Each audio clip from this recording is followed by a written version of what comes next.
Hello guys, எல்லாருக்கும் வணக்கம். நான் உங்க Harikiran from anime Swaroop channel. இன்னைக்கு நம்ம பார்க்க இருக்கிறது த மேஜிக் அண்ட் மசில் அனிமில எபிசோட் 4 தான். ஸோ இந்த எபிசோட் வச்சு பார்க்குறப்போ நம்ம மஷ்ரூம் ஹெட் வந்து இந்த கேம்ல வந்து ஜெயிப்பானா மாட்டான்றது தான். ஏன்னா மேஜிக் கிடையாது, எப்படி ப்ரூம் ஸ்டிக்ல பறக்க போறான்ற எக்ஸைட்மெண்ட் எல்லாருக்குமே இருக்கு, எனக்கும் இருக்கு, உங்களுக்கு இருக்குன்றது நம்புறேன். வாங்க வீடியோக்குள்ள போகலாம். ஸோ இந்த எபிசோட ஸ்டார்டிங் சீன் என்னன்னா, கேம்ல கட்டுறாங்க, எல்லாருமே பயங்கரமா சேர் பண்ணிட்டு இருக்காங்க, கேம் விளையாடுங்கடா சூப்பரா அப்படின்னு சொல்லிட்டு பர்பிள் டீமுக்கும் ரெட் டீமுக்கும். ஸோ ரெட் டீம்ல பார்த்தா வெறும் 4 பேர் தான் ஃப்ளோட் ஆகிட்டு இருக்காங்க. நம்ம ஹீரோ வந்து கீழே தான் இருக்கான், ஃப்ளோட் ஆகல. அந்த டீம் லீடர் கீழே வந்துட்டு, என்னடா கீழே இருக்க, மேல வாடா, வந்து எல்லாமே கேம் விளையாடுறா, நீ தான்டா பயங்கரமா ஸ்கோர் பண்ண பறக்கிறதுல, ஏன்டா இப்போ விளாட மாட்டேற அப்படின்னு.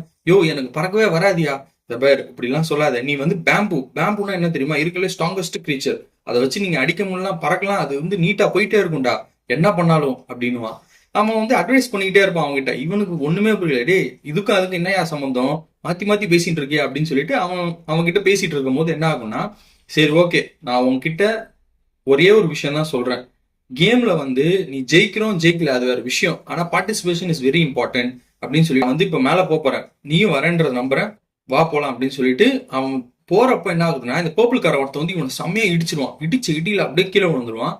கேம் எப்படி விளையாடணும் உனக்கு தெரியாதா, ரூல்ஸ் அண்ட் ரெகுலேஷன் ஃபாலோ பண்ண மாட்டியா, இப்படியா வந்து ஒருத்தவங்க வந்து இடிப்ப அப்படின்னு சொல்லி கேட்கிறப்போ அவன் என்ன சொல்றான், ரூல்ஸ் அண்ட் ரெகுலேஷன்ஸ்ல வந்து ஜெயிக்கணும்ன்றது மட்டும் தான் கொடுத்துருக்கானுங்க, இந்த மாதிரி உன்னை அடிக்காமலாம் போகணுன்ற மாதிரிலாம் கிடையாது, உன்னை அடிக்கலாம் மிதிக்கலாம் என்ன வேணா பண்ணலாம், முடிஞ்சா ஏஞ்சி வாடா அப்படின்னு சொல்லிட்டு அவன் போயிடுறான். அவனோட மேட்ச் என்ன கேட்கறான்னா, என்ன எல்லாம் ஓகேவா, பயணமா அடிபட்டுருச்சா அப்படின்னு சொல்லி கேட்கிறப்போ, இந்த பேர் எனக்கு எந்த பிரச்சனையும் இல்லை, ஆனா கேம்ல என்னால பார்ட்டிசிபேட் பண்ண முடியாது, ஆனா ஒரு விஷயம் நான் சொல்றேன் மேஷ், கேமை பொறுத்த வரைக்கும் பார்ட்டிசிபேஷன் இஸ் வெரி இம்பார்ட்டன்ட், ஜெயிக்கல அது வேற விஷயம், நியாயமா விளையாடணும், அதுதான் ஒரு கேம்ல இருக்கக்கூடிய பேசிக் ரூல், நீயும் பார்ட்டிசிபேட் பண்ணு மேஷ் அப்படின்னு சொல்றான். சொன்னோன்னே இவனுக்கு வந்து செம்ம கடுப்பாயிடுச்சு, ப்ரூம் ஸ்டிக் எடுத்துட்டு கையை முறுக்கிட்டு அப்படியே ஏந்திரிக்கிறப்ப என்னன்னா, ஆல்ரெடி அவனுங்க வந்து பாத்தீங்கன்னா 60 இருக்கானுங்க, இவங்க வெறும் 10 பாயிண்ட் தான் இருக்கானுங்க. இந்த ரெட் டீம் பர்பிள் டீம் 60 இருக்கானுங்க.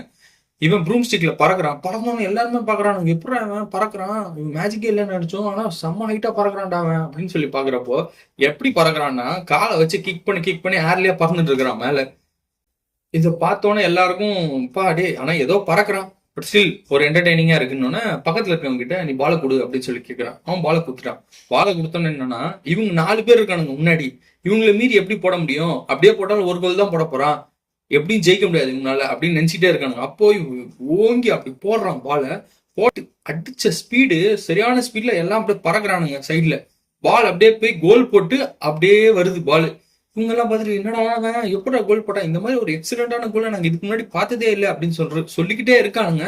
அப்ப என்ன ஆகுது, பால் அப்படியே யூட்டன் போட்டு மறுபடியும் இவன் கைக்கே வருது. எல்லாரும் கத்துறானுங்க, சூப்பர்ரா அப்படின்னு சொல்லிட்டு. இவன் விடுற மாதிரியே இல்ல, அடுத்த ரவுண்ட் அடிக்கிறான், அடுத்தும் கோல், திருப்பி சுத்தி கைக்கு வருது, அடுத்தும் போடுறான் சுத்தி கைக்கு வருது, அடுத்தும் போடுறான் சுத்தி கைக்கு வருது. இப்படியே கோல் பாத்தீங்கன்னா 999 போயிடுது, கோல் எடுது. This is the highest score ever done அப்படின்னு சொல்லி சொல்றானுங்க. செம்ம செலிப்ரேஷன், சூப்பர்ரா, நான் உங்க ஃபர்ஸ்ட் டிசப்பாயின்மெண்டா பேசிட்டோம், ஆனா நீங்க கெத்து காட்டிங்கடா, சூப்பர் மேஷ் அப்படின்னு எல்லாம் கத்துறானுங்க. இது முடிஞ்சோன்னு என்ன ஆகுதுன்னா, இந்த கேமை ஜெயிச்சதுக்காக இவங்க எல்லாருக்குமே வந்து சில்வர் காயின் கொடுக்குறாங்க.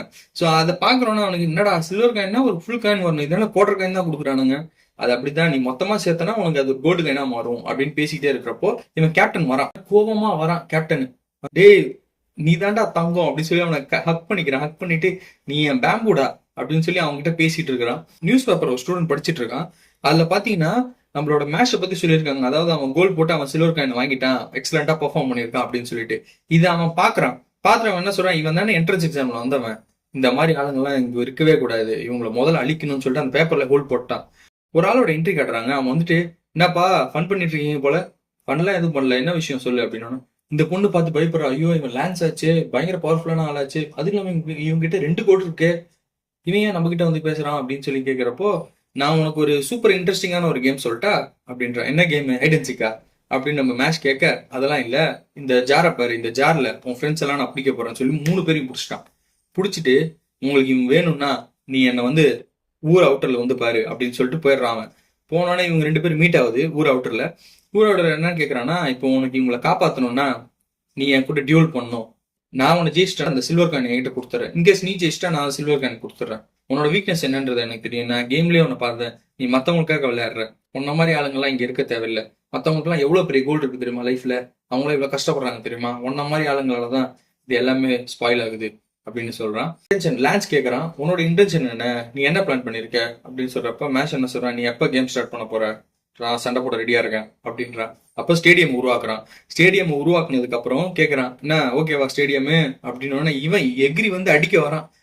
நான்லாம் இந்த மாதிரி ஃபிளாஷியெல்லாம் வெயிட் பண்ணிட்டு இருக்க மாட்டேன்னா, அவன் மூஞ்சிலே அடிக்க வரான்டான்னு சொல்லிட்டு எகிரி அடிக்க வரான். அவன் அடிக்க வர டைம்ல இவன் கிராவிட்டி அப்படின்னு சொல்லி விற்கிறான். கிராவிட்டின்னு வச்சோன்னு இவன் பூமிக்குள்ள போய் செதறான்.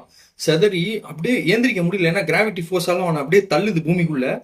நம்ம சொல்றான், இப்ப உன்ன மாதிரி மத்தவங்களுக்காக போராடுறவங்க எல்லாம் இப்படிதான்டா, அப்படியே மண்ணுக்குள்ளதான் போகணும். என்ன மாதிரி ஆளுங்களுக்கு, நோபலான இருக்கக்கூடிய காசு உள்ளவங்களுக்கு இதை பத்திலாம் உனக்கு தெரியாதுடா அப்படின்னு அவன் சொல்றோம். அவனை அப்படியே போட்டு அமுக்குறான். அமுக்குனோடனே இவன் வந்து என்ன பண்றான், இதுல இருந்து வெளில வரலாம் ரொம்ப ஈஸிடான்னு சொல்லிட்டு பூமிக்குள்ள கையை விட்டு வேற ஒண்ணு தூக்குறான். தூக்குனோன்னா அவன் எகிரி போய் கீழே விழுந்துட்டான். கீழே வந்துட்டு இவன் மேஷ் ஏஞ்சிட்டு என்ன கேக்குறான்னா, என்னப்பா உங்க பவர் அவ்வளவுதானே, இப்ப நீ ஒரு அட்டாக் என் மேல விட்டோன்னே என்ன சொன்ன, நீ காலி கீழே தான் கிடப்ப, பூமிக்குள்ளதான் கிடப்பேன்னு. இப்ப நீயே கீழே விழுந்தானே கிடக்குற, அடுத்த அட்டாக் பண்ணு, ரெடியா இருக்க நான் சொல்லிட்டு அடுத்த அட்டாக் பண்றான். அடுத்த அட்டாக் வந்து பார்த்தா கிராவிட்டி விட்டா கூட இவன் கீழே உள்ள அப்படியே எகிரி அவன் மூல பஞ்சு வைக்க ட்ரை பண்றான். திருப்பி அடுத்த பஞ்சும் திருப்பி வைக்க ட்ரை பண்றான்.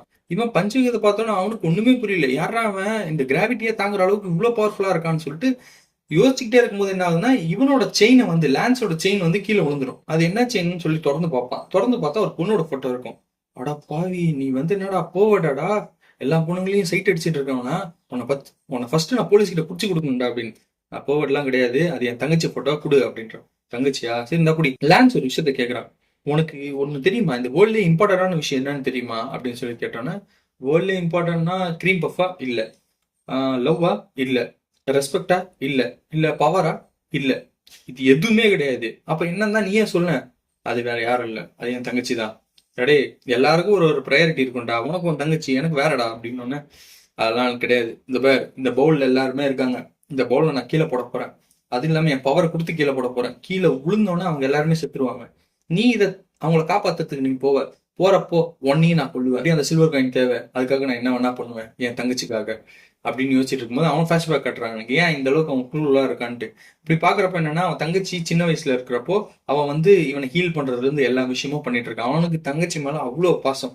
ஒரு நாள் என்ன ஆகுதுன்னா, அவன் தங்கச்சிக்கு உடம்பு முடியாம இருக்கா. அவங்க அப்பா அம்மா என்ன சொல்றாங்கன்னா, இவளை வந்து பியூரோ ஆஃப் மேஜிக் கிட்ட கொடுத்துடணும், ஏன்னா இவளோட மேஜிக் லைன் அழிஞ்சிக்கிட்டே வருது அப்படின்னு சொன்னோன்னு இவன் வந்து யோசிக்கிறான், நீங்களா அம்மா அப்பாவா, இவளை எப்படியாவது காப்பாற்றணும் தான் போராடணும், அதை விட்டுட்டு இவளை நீங்க எடுத்துட்டு போய் கொடுக்கணும்னு நினைக்கிறீங்க, நான் கண்டிப்பா டிவைன் விஷனரி ஆயிட்டு இந்த ரூல்ஸை நான் மாத்துவேன் அப்படின்னு சொல்லிட்டு ஒரு சபதம் எடுக்கிறான். அதோட இம்பாக்ட் தான் இப்ப இவன் இந்த நிலைமையில இருக்கான். அவனுக்கு அந்த கோல்டு காயின்ஸ் தேவை அப்படின்ற ஒரு நிலைமைனால அவன் இந்த மாதிரி விஷயங்கள்லாம் பண்ணிட்டு இருக்கான். என் தங்கச்சிக்காக நான் என்ன வேணா பண்ணுவேன் அப்படின்னு சொல்லிட்டு அந்த பவர் இம்பாக்ட் பண்றான். அந்த ஜாரை வந்து கீழே தள்ளுறான். ஜாரை கீழே தள்ளினா கூட இவன் என்ன பண்ணுவான்றத பார்த்தா, இவன் சூட்டெல்லாம் போட்டு ரெடி ஆயிட்டு நான் எப்படியும் என் ஃப்ரெண்ட்ஸை காப்பாத்திடுவேன், பிளஸ் ஒன்னையும் ஜெயிப்பேன்னு சொல்லிட்டு அங்கிருந்து ஓடுறான். ஓடி போனோன்னு டக்குன்னு போய் அதை காப்பாத்தி எடுத்துட்டு வந்துட்டான். எப்படி அங்க இவ்வளவு ஃபாஸ்டா போனா, இப்பதான் ஒரு செகண்ட் தான் ஆச்சு, அப்படியே கீழே போய் எடுத்துட்டு வந்து நின்ட்டான். அப்படின்னதுக்கு அப்புறம் உன்னால ஜெயிக்க முடியாதா, என் பவரை காட்ட போறேன்றான். இங்க பேர் நீ யாருன்றது எனக்கு தெரிஞ்சிச்சு, இந்த ஜார் எம்டி, நீ கொல்லணும்னு நினைச்சா கொண்டிருக்கலாம், ஆனா நீ கொல்ல அப்படின்னு சொல்லி அந்த ஜாரை போட்டு இவன் கிட்ட வந்து இவன் பாக்கெட்ல இருக்கக்கூடிய இன்னொரு ஜாரை எடுத்துட்டு போயிடான். அந்த ஜார்ல தான் ஆளுங்க இருக்கான். இந்த பேர் இதுக்கு மேல நான் உங்ககிட்ட சண்டை போட வரும்ல, நான் கிளம்புறேன் அப்படின்றான். ஏய் ஏன்டா இப்படி இருக்க, நீ நேரத்துக்கு என் கூட சண்டை போட்டு ஜெயிச்சு ஒரு சில்வர் காயின் எடுத்துட்டு போயிடலாம்ல, ஏன் அப்படி பண்ற அப்படின்னு சொல்லி கேட்கிறப்ப அவன் என்ன சொல்றான், இந்த பேர் உனக்கு ஒரு ரீசன்ஸ் இருக்கு நீ இந்த கேம் விளையாடுறதுக்கு, அதே மாதிரி எனக்கு ஒரு ரீசன் இருக்கு நான் இந்த கேம் விளையாடுறதுக்கு. ஸோ ஓ ரீசன்ஸை நான் வந்து கெடுக்க விரும்பல, நீ பண்ணு, ஏன்னா நீ ரொம்ப நல்லவன் அதனாலதான் அப்படின்னு சொன்னோன்னே அவன் தங்கச்சி சொன்னதெல்லாம் ஞாபகம் வரும். தங்கச்சி வந்து அவனை ரொம்ப நல்லவன் சொல்லிட்டு இருக்காது. சரி ஓகே இந்த மாதிரி பண்ணக்கூடாதுன்னு சொல்லிட்டு அவன் பாட்டு போறான். போறப்போ அவன் கிட்ட அந்த சில்வர் காயினை கொடுத்துட்டு போறான். நீ இந்த கேம் ஜெயிச்சுட்ட, சில்வர் காயின் நீ வச்சுக்கோன்னு சொல்லிட்டு. அவன் என்ன பண்ணிட்டான், சில்வர் காயின் வாங்கிட்டு ஜாரை திறந்து விட்டோன்னே இந்த 3 பேர் வெளில வந்துட்டானுங்க. இதோட இந்த எபிசோட் முடியுது. அடுத்த எபிசோட் நாளைக்கு பார்க்கலாம். Until then, bye from you, Harikiran from Anime Soul Channel. Thank you.